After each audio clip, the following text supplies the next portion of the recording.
하겠다고 해요. 마지막 주의인 것 같습니다. 여러분 그 가정마다 여러 가지 애로 사항들이 있을 것 같은데,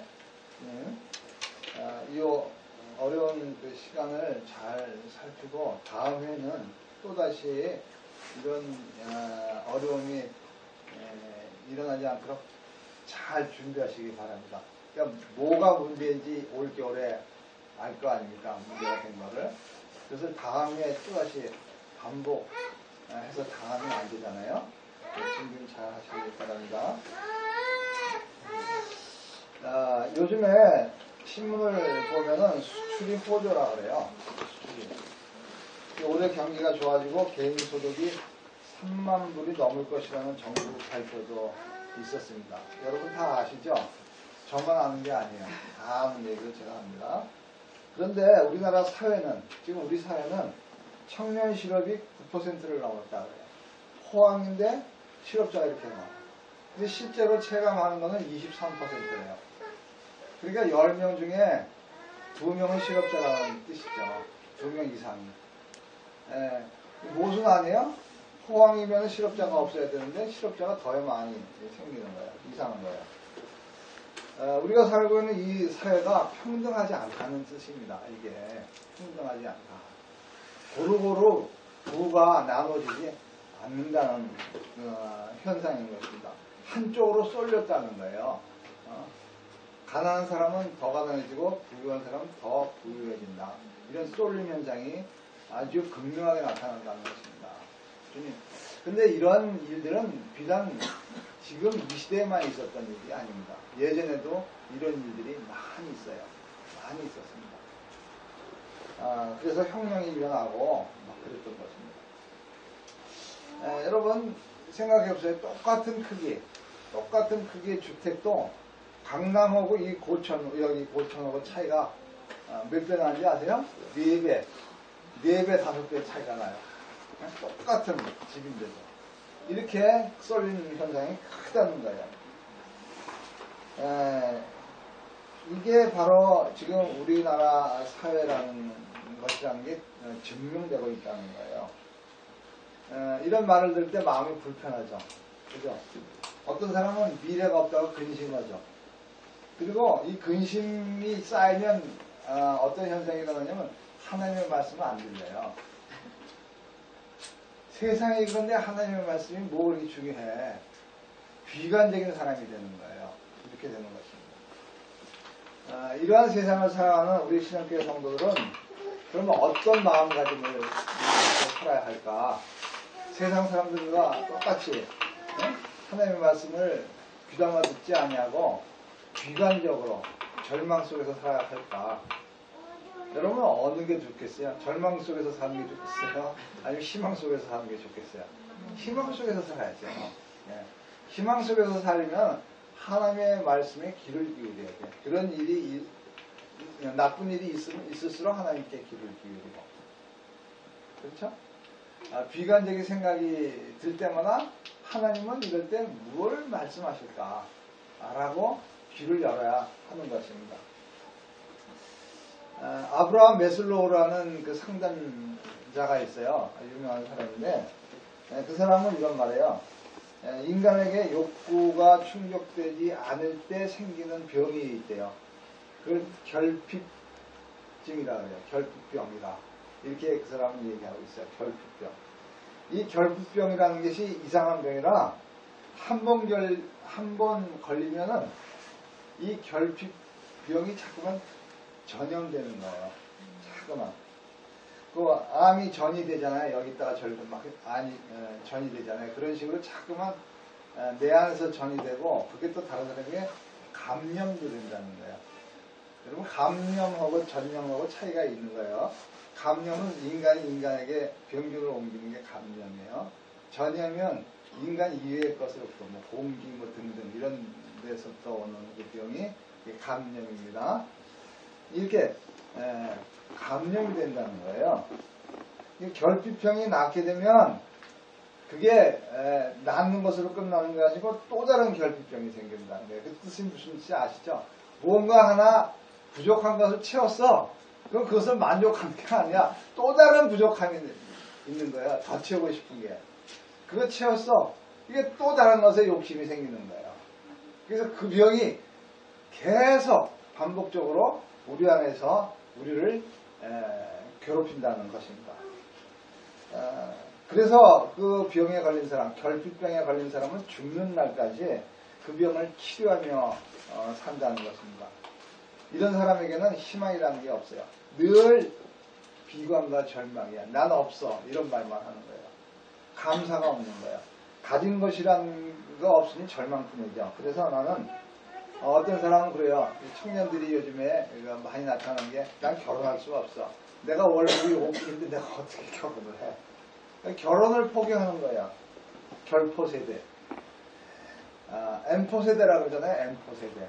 여러 가지 포기한다. N이라는 것은 여러 숫자를 얘기하는 거잖아요. 숫자가 많다는 뜻. 많은 것을 포기하는 그런 세대가 잠깐만 나타난다는 것입니다. 어떤 사람은 우리 주위에는 다 황폐했기 때문에 그래서 나는 삶의 의욕을 느끼지 않아. 이런 생각들도 한다는 것입니다. 이런 그 사람을 지배하는 결핍병, 이 결핍병이 어디서부터 오는 걸까? 그래서 성경은 욕심으로부터 생긴다. 이렇게 말씀하십니다. 잘 생각해 보세요. 사실 그렇지 않아요? 욕심으로부터 결핍병이 오는 거예요. 욕심이 자꾸만 생기니까 결핍이라는 것을 자꾸만 보게 되고 결핍이라는 것을 느껴서 하나를 채우면 또 다른 결핍이 또 오는 것입니다. 성경 말씀은 그래서 욕심이 잉태한 즉 뭐가 된다고? 죄를 낳고 죄가 장성하면 사망이라고 했어요. 결국은 사망입니다. 마가복음 19장 4장 19절에서는 이런 말씀했어요. 좋은 밭, 나쁜 밭, 뭐 이런 거, 여기서 가시떨기 밭 이야기 나오죠. 거기에선 세상의 염려와 재물의 유혹과 기타 욕심이 들어와 말씀을 막아 결실하지 못하게 하는 자가 바로 가시떨기에 떨어진 씨앗이라는 것입니다. 세상의 염려와 재물의 유혹 그리고 기타 욕심이 우리 안에 들어올 때는 우리에게 열매를 맺을 게 하나도 없다. 자기만 손해다. 결국 자기가 자기를 죽이는 꼴이 된다. 여러분 이렇게 살고 싶어요? 이렇게 살고 싶은 사람 하나도 없어요. 뭔가 열매가 일어나고 피어나고 그리고 거기서 먹을 게 생기고 이래야 되지 않습니까? 저는 어제 재밌는 걸 TV에서 봤어요. 걔 이름이 뭔지 모르겠는데 생각이 안 나는데 그 꼬마들 많이 나오는 거 있어요. 근데 그 꼬마가 방에서 놀이를 혼자 놀다가 초콜릿 하나 이렇게 먹으려고 그러다가 갑자기 일어나서 바깥으로 뛰어나가는 거예요. 그러더니 초콜릿을 말이지 땅에다 이렇게 묻는 거예요. 그러니까 걔 아빠가 너 뭐하니 그랬더니 이것을 여기다 씹으면 초콜릿 나무가 자라서 초콜릿가 많이 열릴 거예요. 이런 상상력을 발휘하더라고요. 그러니까 아빠가 그것을 보고 걔가 없는 사이에 화분 있죠, 화분에 이렇게 좀 나무가 이렇게 자란 나무 그걸 갖다가 거기다가 초콜릿들을 막 이렇게 달아놨어요. 그리고 애를 불렀어요. 얘 이리 와라. 아까 네가 심은 나무가 여기 초콜릿가 열렸다. 이게 맛있게 또 먹더라고요. 자기가 심은 그 초콜릿들아 사온 초콜릿들보다 더 맛있대. 그렇게 먹더라고요. 여러분 열매라는 게 이런 거예요. 희망 아니에요 지금? 그 아이는 희망을 본 거예요. 그 하나를 심으면 열매가 많이 열린다는 희망을 갖고 있는 거예요. 우리에게 있는 희망, 우리에게 있는 소망은 하늘의 소망을 가져야 돼요. 세상이 주는 희망은 많은 것들이 희망 같지만 다 절망이에요. 결핍병뿐이 걸릴 수밖에 없는 나쁜 희망인 것입니다. 그러나 하늘의 소망, 하나님께서 주실 것이라는 것을 믿고 그 믿음대로 행할 때에 하나님께서 그 모습을 보시고 필요를 채워주시는 것입니다. 믿으십니까? 네. 우리에게 있는 욕심, 이 욕심은 나기가 아주 힘든 고약한 병이에요. 이 욕심. 그러나 그 병을 치료할 수 있는 좋은 약이 있어요. 그게 바로 뭐냐? 하나님께 감사기도하는 거예요. 감사기도가 바로 치료제인 것을 믿으시기 바랍니다. 그리고 그걸 사용하시기 바랍니다. 알기만 하면 뭐해? 사용해야지. 써야지. 기도해야지. 그렇죠? 감사기도 많이 하시기 바랍니다. 무슨 감사기도 할까? 자기가 가진 것에 대해서 감사기도. 우리가 잘 알지만 내가 병에 물이 요만큼밖에 없어? 이렇게 말하는 사람하고 이만큼이나 남았네?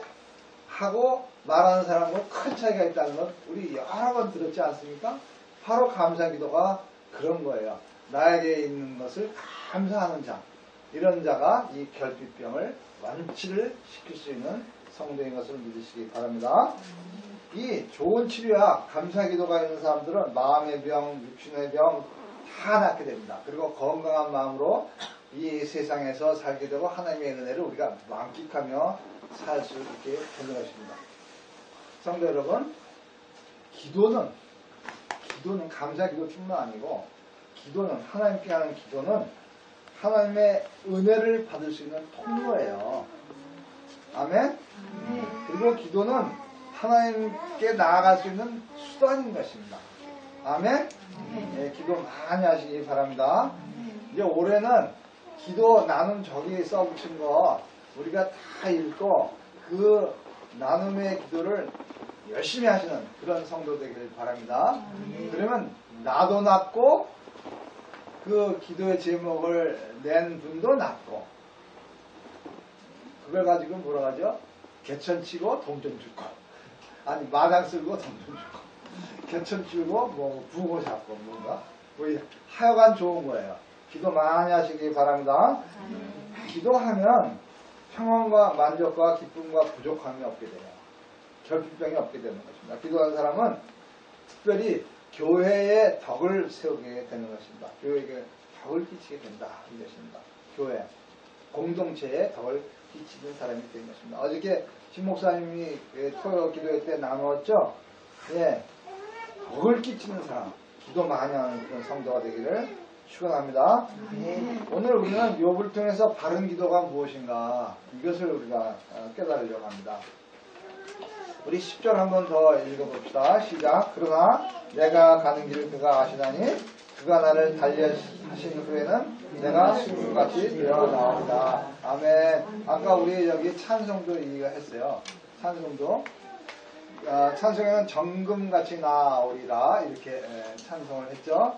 예. 예, 이게 이제 그 욥의 기도예요. 욥의 기도. 그런데 욥의 이야기를 우리는 잘 압니다.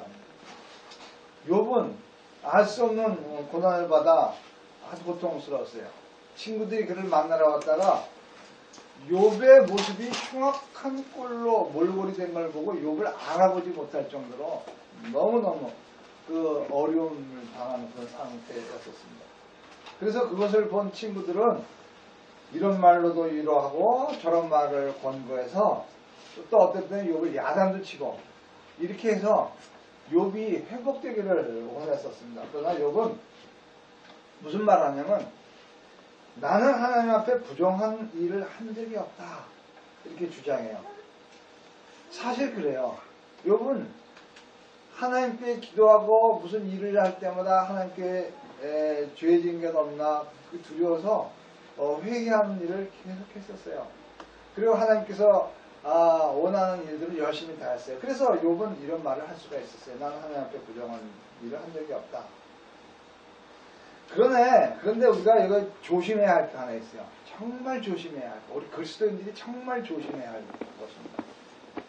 이것은 인간의 입장에서 볼 때 그런 거예요.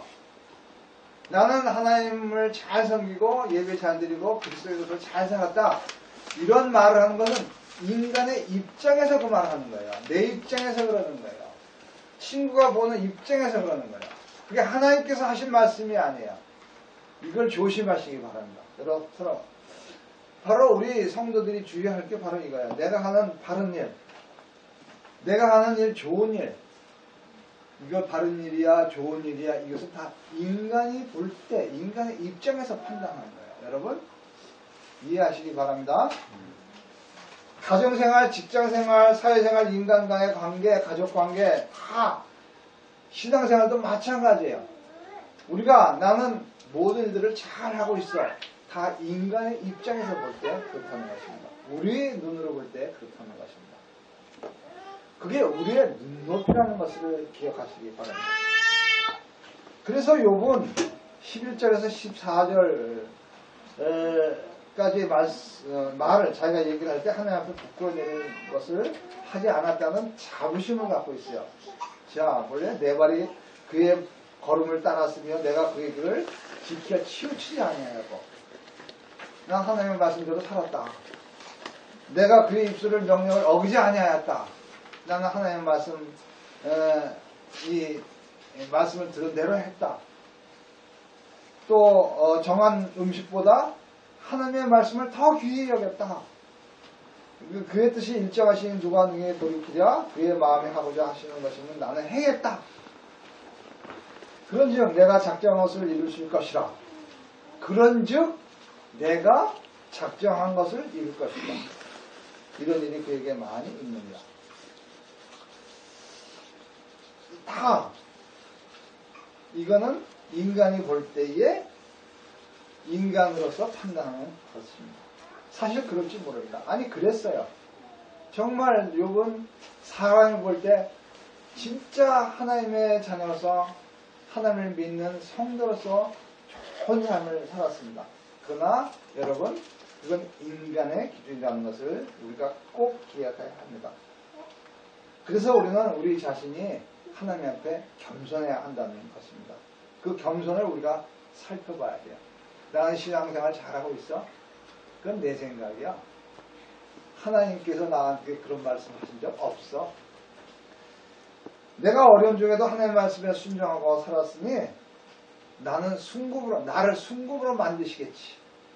나를 순금으로 만드시겠지. 그가 나를 단련하신 후에는 내가 이런 고난을 받은 끝에는 하나님께서 나를 순금같이 만들 거야. 나는 하나님의 뜻대로 살았으니 나는 지금 고난이 지나가면 순금이 될 거야. 다 자기 눈으로 판단하는 것입니다. 이것을 우리는 뭐라 그래요? 인과응보라 그래요. 인과응보. 내가 뭘 했으니까 이런 보답을 받을 거야. 나 신앙생활 잘 했으니까 하나님께서 나를 이제 연단만 지키면 나 순금으로 만들 거야. 그게 인과응보예요. 그것은 다시 말씀드리면은 하나님과 거래예요. 내가 하나님 말씀 잘 들었습니다. 그러니까 나는 하나님께서 이렇게 만들어 주실 것입니다. 이런 거래를 하는 것입니다. 거래한다는 것은 여러분 무슨 뜻이에요? 거래는 동등한 입장을 하는 것입니다. 내가 저 사람에게 물건을 사면은 나는 저 사람에게 돈을 주고 저 사람 나에게 물건을 줘. 이건 동등한 관계를 얘기하는 거예요. 하나님과 내가 동등해요? 내가 하는 일과 하나님께서 주신 상급이 동등해야 될 이유가 있어요? 하나님의 뜻을 내 뜻으로 내가 마음대로 만들어갈 수 있는 거예요? 아니거든요. 우리가 잘 아는 예수님이 그 제자들을 데리고 다니잖아요. 마태복음 20장 20절에 그 중에서 한 어머니가 내 아들이 예수님을 따라다녔으니 이제 나중에는 하나들은 예수님 우편에 앉게 하시고 하나들은 예수님 좌편에 앉게 해주십시오. 이런 요청을 해요. 이게 뭐예요? 내가 내 아들들이 예수님께 순종하고 잘 따라다녔으니 보상을 받아야 되지 않겠습니까? 이 얘기하는 거예요. 당연히 거기에 앉아야 되는 거 아니겠습니까? 이런 요구를 하는 것입니다. 그것은 바로 거래를 하는 것이죠. 그 어머니 생각은 인간의 생각으로 볼 때 맞을 수도 있어요. 죽도록 충성했으니 보상을 받아야지. 그거는 우리의 생각이에요. 하나님 생각이 아니에요. 그걸 인과응보라고 하는 것입니다. 인간의 생각으로는 그게 맞습니다. 100% 맞을 수가 있습니다. 그러나 전능하신 심판자의 생각을 우리가 도둑질할 수는 없는 거예요. 하나님의 생각을 내 마음대로 끌어가지고 내 것으로 할 수가 없는 거예요. 그래서 그게 도둑질이에요. 도둑질할 수가 없는 거예요. 신앙인은 어떤 사람이냐? 자기의 할 몫을 하고 심판과 결과는 하나님께 맡기는 거예요. 심판자는 하나님 한 분밖에 없는 것을 믿으십니까? 하나님이 결정하시는 것을 순종하는 자, 그것이 바로 신앙인이다. 믿으십니까? 욥은 자기는 의로운 사람이 지금 받은 고통이 끝나는 그 후, 단련된 이후에 순금이 될 것이라는 그런 확신이 있어요. 그게 기도였어요. 그게 욥의 소원이었어요. 근데 그것이 자기 생각이라는 것을 아직 깨닫지 못한 것입니다. 자기를 자기의 눈으로 판단하고 있는 거예요. 그걸 뭐라 그래요? 자기 도취라고 그러죠. 욥에게 있던 결핍 증세가 바로 요거예요. 자기 도취, 인과응보, 요게 결핍 증세예요. 어떤 것을 자기가 정해놓고 받은 이후에 거기서 감사해서 끝나지 않아요. 인간은 다른 일도 하고 그 전에 이거 받았으니 이제 더 큰 거 받겠지. 이런 거래를 하나님과 계속해서 하려고 하는 것이 인간의 죄성이라는 것입니다. 여러분 순종하는 성도 되기를 바랍니다. 하나님의 결정과 하나님의 판단에 모든 것을 맡기는 그런 성도 되기를 바랍니다. 우리가 그것을 안 맡기고 사니까 신앙생활을 올바로 하지 못하는 거예요. 나 옛날에 신앙생활 시작해서 지금까지 한 거 보면 얼마야 엄청나. 어떤 사람이 진짜 그러더라. 지금 빡 생각나는 거예요.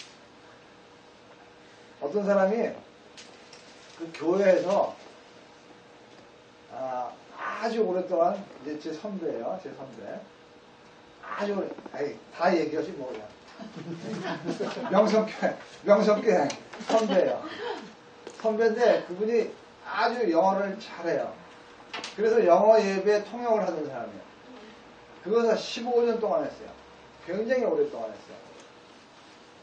그런데 요즘에 명성교회가 시끄러워지니까 그 페이스북에 뭐 여러 가지 말을 자꾸만 올려요. 이러면 되느냐, 안 된다. 뭐 예전에는 목사님이 이렇게 했는데 이게 맞느냐. 뭐 예전에는 목사님의 말씀을 하나님 말씀처럼 따르라고 그런 말씀인데 지금 생각하기에 다 헛거다. 이런 그 페이스북에 자꾸만 올려요. 그러면서 저는 생각했어요. 저분이 뭐 저 교회에 붙어있지, 저 교회에. 이런 생각을 많이 해요. 근데 그분은 뭔지 아세요? 내가 이 명성교회 다닌 지 몇십 년 동안 낸 11조가 얼마인데 아까워서 못 그만두겠다. 이거예요. 인간은 이런 생각을 하는 거예요. 자꾸만 금전적인 거래, 봉사적인 거래, 자기가 헌신했던 그 양에 대한 거래를 하려고 하는 거예요. 그건 자기 생각이에요. 하나님이 그거 다 아무것도 아니야. 난 몰라. 이렇게 판단해 보시니까 아무것도 아니에요. 여러분, 우리가 자기 도취와 착각 속에서 빠져 신앙생활 하지 마세요. 그거는 헛된 신앙생활이에요. 아무것도 아니에요. 나중에 상급도 없어요. 하나님이 난 몰라 이렇게 하시는 거예요. 그러니까 하나님께 모든 것을 맡기는, 모든 것을 하나님의 결정에 의지하는 그런 성도가 되기를 바랍니다. 어떤 사람들은 이러지. 나는 신앙생활 잘하니까 나 때문에 우리 가족들은 다 천국 갈 거야. 천만에 말씀. 그것도 착각이에요. 그건 자기 생각이에요. 그게 하나님 생각이 아닙니다. 아니, 하나님 생각일 수도 있어요. 저는 이 자체도 내 생각이에요. 그게 하나님 생각일 수도 있어요. 그러나 이렇다 저렇다 우리가 결정할 게 하나도 없다는 것입니다. 그래서 하나님은 이 욥기를 통해서 우리에게 깨닫게 하시는 말씀이 있어요. 이런 말씀을 통해서 우리를 깨닫게 하시는 것이 바로 하나님의 사랑이고 하나님의 긍휼인 것입니다. 우리를 성숙하게 그리고 신앙으로 더 성장시켜 주시는 말씀이 바로 이 욥을 우리에게 주신 것입니다. 욥은 이런 생각했던 사람인데 나중에 깨닫죠. 나중에 깨닫는 게 이제 욥기 맨 끝에 42장에 나오죠. 42장 5절에 이렇게 얘기하잖아요. 내가 죽게 되어 귀로만 듣기만 하였사오니 이제 눈으로 주를 배웠나이다. 그러므로 내가 스스로 거둬들이고 티끌과 제 가운데서 회개하나이다. 회개 기도를 드립니다. 아, 내가 지금까지 생각했던 것, 내가 지금까지 행했던 것, 내가 지금까지 하나님의 뜻이라고 내가 열심을 다했던 것, 다 좋아. 그런데 거기에 대한 보상을 받으려고 하는, 내가 순금이 될 거야, 이런 보상 심리를 갖고 있다는 게 이게 잘못된 것이구나. 판단은 하나님이 하신 것인데 내가 했구나. 이거를 회개했다는 것입니다. 여러분, 우리가 이렇게 하면 안 되지. 우리는 하나님 앞에서 모든 것을 내려놓는 그런 사람들 되기를 바랍니다. 하나님 앞에 모든 것을 내려놓는 사람 중에 아주 대표적인 자가 마리아예요. 마리아는 성령으로 잉태했어요.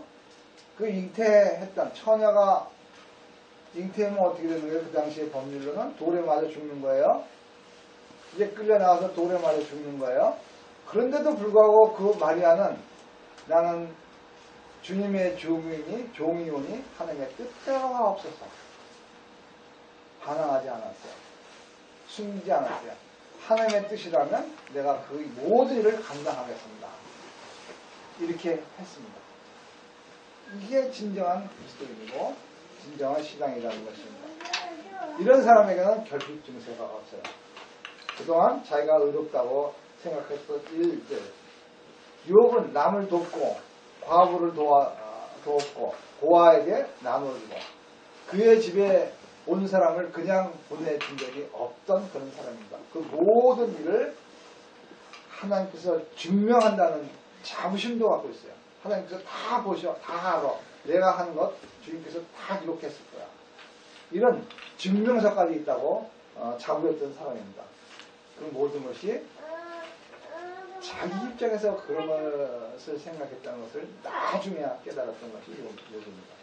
여러분, 우리도 신앙생활 하면서 잘한 일 많죠. 착한 일 많이 하죠. 좋은 일 많이 했습니다. 칭찬받는 일도 많이 했습니다. 그러나 예수님은 왼손이 하는 일을 오른손이 모르게 하라, 이런 말씀하셨어요. 그 일을 통해서 자기가 어떤 보상을 받고 상을 받겠다는 그런 생각을 버리라, 이것입니다. 그런 생각했던 것 이제 우리 회개하시기 바랍니다. 그리고 모든 것 깨끗이 다 내려놓고 하나님의 뜻대로 그냥 나는 주님의 종이오니 주님의 뜻대로 나는 행하리오다. 나중 판단은 하나님께서 하실 것이니 나는 캐세라세라 하라 그러죠. 나는 거기에 대해서 주장하지 않겠습니다. 권리가 없습니다. 그런 성도가 되기를 축복합니다. 네. 성도 여러분, 이제 우리가 이 욕을 통해서 깨닫는 것이 있습니다. 우리는 그냥 예수님의 말씀에 따라 그리스도 안에서 맡겨진 일을 할 뿐입니다. 아멘? 아멘. 착한 일에서 좋은 일에서 자기가 의롭다고 잘하였던 일이 있으면 회개합시다. 회개합시다. 아멘. 자기가 심판자가 되었던 일이 있다면 회개하시기 바랍니다. 왼손이 한 일을 오른손이 알게 했다면 회개하시기 바랍니다. 어떤 일을 할 때마다 우리가 하나님께 기도하고 그리고 하나님께서 바라보고 하나님께 바라보고 하나님께서 할 수 있는 것을 하게 하신 것에 감사하며 하는 그런 성도가 되기를 바랍니다. 기도하면서 살아가는, 행하는, 기도하면서 모든 것을 순종하는 그런 성도가 되기를 축원합니다. 요한 웨슬리는 그리스도의 완전이라는 책을 썼어요. 그 책에서 뭐라고 하냐면 그리스도인은 다른 사람과 그리스도인들은 다른 사람과 비교해서 상대적으로 의롭다, 이런 말을 하는 거예요. 그러니까 다른 사람과 비교해서 상대적으로 의롭다는 것이지 하나님께서 너는 절대적으로 의로운 자야, 이런 말을 한 적이 없다는 것입니다. 우리가 이걸 기억해야 돼요. 그리스도인들은 다른 사람들, 세상 사람들에 비교해서 상대적으로 의로운 일을 해야 해요. 세상 사람들의 생각과 비교해서 좋은 일을 해야 돼요. 우리는 말씀을 가졌기 때문에 하나님께서 이렇게 살라고 우리에게 인도하시기 때문에 우리는 순종해야 돼요. 그렇다고 해서 내가 의로운 자라 판단하면 안 되는 것입니다. 의로운 자는 하나님밖에 없습니다. 하나님밖에 없기 때문에 의로운 자가 의롭다고 판단하셔야 그게 의로운 자예요. 그러면 언제 의롭다 판단하실까? 종말에 예수 그리스도께서 이 땅에 재림하실 때 그때 우리는 판단을 받게 되는 것입니다. 여러분, 우리는 상대적으로 좋은 일, 착한 일, 바른 일, 그런 일을 하면서는 그래서 온전한 사람이다, 이런 단어를 사용하는 것입니다. 인간은 완전한 존재가 될 수 없어요. 그래서 온전하다는 말을 사용하는 것입니다. 그것을 위해서 우리는 부단히 노력하는 거예요. 부단히. 온전한 사람이 되기 위해서, 상대적으로 완전한 사람이 되기 위해서 부단히 노력을 하는 것입니다. 그렇기 때문에 우리 그리스도인들은 나는 천국 가는 백성이야 라고 판단하는 것 자체도 잘못되는 거예요. 나는 천국을 가려고 부단히 노력하는 사람이 돼야 되는 거예요. 기억하시기 바랍니다. 나는 천국행 열차를 타기 위해서 부단히 애를 쓰고 힘을 쓰는데 그 방법은 하나님의 말씀을 통해서 하는 것입니다. 여러분, 하나님은 의로운 사람을 하나님이 의로운 사람으로 판단하셔야 우리는 구원을 받고 천국 백성이 될 수 있는 것을 믿으시기 바랍니다. 아멘. 그러니까 우리에겐 자랑할 것이 하나 없는 거예요.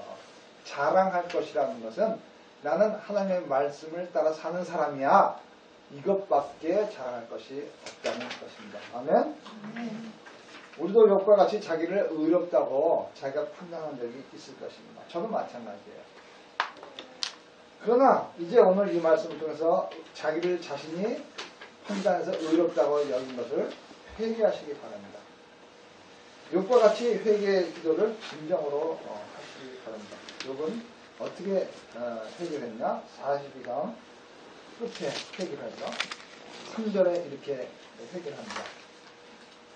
한번 찾아볼래요? 이건 찾아봐야죠. 욥기 맨 끝에 있습니다. 42장. 제가 봉독하겠습니다. 무지한 말로 이치를 가리는 자가 누구니까? 나는 깨닫지도 못한 일을 말하였고, 이거예요. 깨닫지도 못한 일을 자기가 판단해버렸고, 나는 스스로 알 수도 없고 헤아리기도 어려운 일을 말하였나이다. 자기가 심판자가 되어서 살았다는 것입니다. 또 6절에 이렇게 말씀하십니다. 그러므로 내가 스스로 거두어드리고 티끌과 재 가운데 회개하며, 지금까지 자기가 모든 것을 판단하고 결정하고 심판자처럼 행동했던 모든 것을 회개합니다. 말했던 것을 회개합니다. 행동했던 것을 회개합니다. 여러분, 이런 기도, 이런 회개의 기도, 그리고 하나님께 드리는 감사의 기도, 이 모든 것을 솔직하게 고백하고 용서를 구하는 자가 하나님께서 기뻐하시는 자가 아닐까 저는 믿습니다. 그래서 여러분, 기도는 참 유익한 거예요. 기도가 정말 우리에게 유익한 능력이 되는 것입니다. 기도의 능력을 받으시기 바랍니다. 기도는 우리를 건강하게 하는 보약이에요. 기도는 우리의 병을 낫게 치료하는 완벽한 치료제입니다. 기도가 이루어지지 않는 사람은 결핍병이 낫지 않는 사람이야. 왜 기도하는데 기도가 이루어지지 않을까? 자기 욕심이 아직 남아있었어요. 그래요? 자기 주장이 아직 남아있었어요. 자기 생각이 아직 남아있었어요. 그래요? 하나님을 자기와 동등되게 여기고 있는 사람이 되었기 때문에 그런 것입니다. 그래서 야고보서 4장 2절 3절에는 이런 말씀을 하셨잖아요. 너희가 기도를 하는데 구하지 않았다고 그래서 이루어지지 않는다. 그래서 구하지 않았다는 것은 뭘 구하지 않았다는 거예요? 나 이거 주십시오, 나 이거 필요합니다, 이런 구하는 게 아니고 내가 하나님의 뜻 안에서 살기를 도와주세요, 이걸 구했다는 거예요. 기도하래요. 우리가 기도를 구하면 얻는다 이런데, 아, 나 돈 필요합니다, 돈 주십시오, 이 기도는 이루어질 것이다, 이런 생각은 이제 우리 생명에서 떠나 보내시기 바랍니다. 하나님께서는 우리의 것을 다 하신다고 하지 않습니까? 다 하시는 하나님께서 우리가 하나님의 뜻대로 살도록 필요한 것을 허락하여 주십시오. 이런 기도를 해야지 하나님께서 정하신 방법대로 길을 열어주시는 건 아니겠습니까? 근데 길을 열어주실 때 필요한 걸 다 주시지 어떤 건 주고 어떤 건 안 주고 그럼 길을 열어주는 게 아니죠. 하나님께 자기 자신을 드리는 그런 구하는 기도를 하시기 바랍니다. 그리고 3절은 정욕에 쓰려고 구했기 때문에 그렇다. 정욕은 뭐예요? 다시 말씀드리면 욕심 아닙니까? 자기 욕심 채우려고. 그 결핍병 하나 고치면 또 결핍병 생기니까 또 그거 고쳐달라고 자꾸만 그런 기도는 안 된다. 그렇습니다. 여러분 우리가 기도를 할 때 하나님과 내가 하나 되는 그런 과정이라는 것을 기억하고 또 하나님의 은혜를 받을 수 있는 수단이라는 것을 생각하고 하나님께 자기를 온전히 내려놓는 그런 성도 되기를 바랍니다. 마음속에 내 주장이 있으면 그게 우상이에요. 마음속에 우상이 있으면 하나님과 내가 소통할 수가 없어요. 막혔는데 우상이 딱 막고 있는데 하나님의 얼굴을 볼 수가 없어요. 그 욕심이라는 것이 딱 내 얼굴을 가리고 있는데 하나님을 어떻게 볼 수 있고 하나님이 나를 볼 수가 없는 아니 하나님은 능력이 있기 때문에 볼 수 있지만 못 본 척 하시는 거죠. 내 욕심이라는 우상 내 주장이라는 생각 이걸 제거해야 돼요.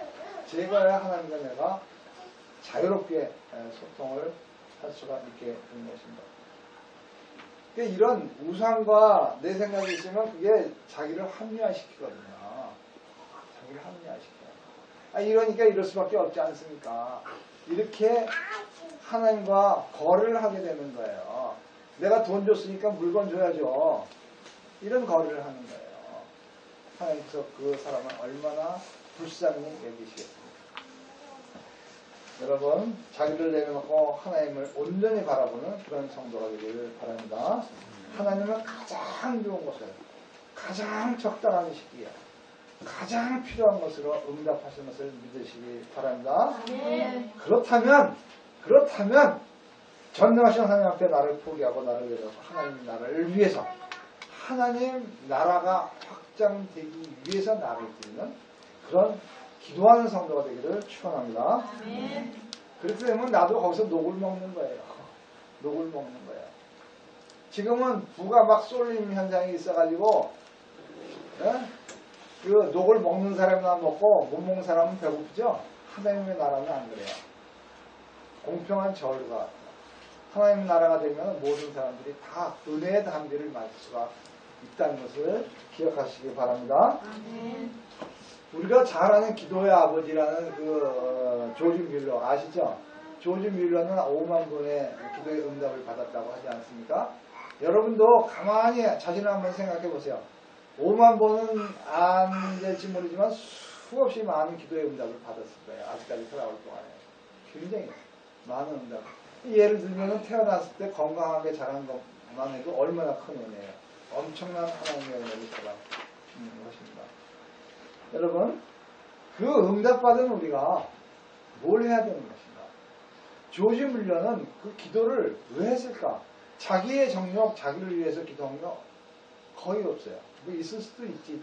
책에 기록이 없으니까 나는 알 수 없지만은 아마 있을 수도 있겠죠. 그러나 책을 보면은 없어요.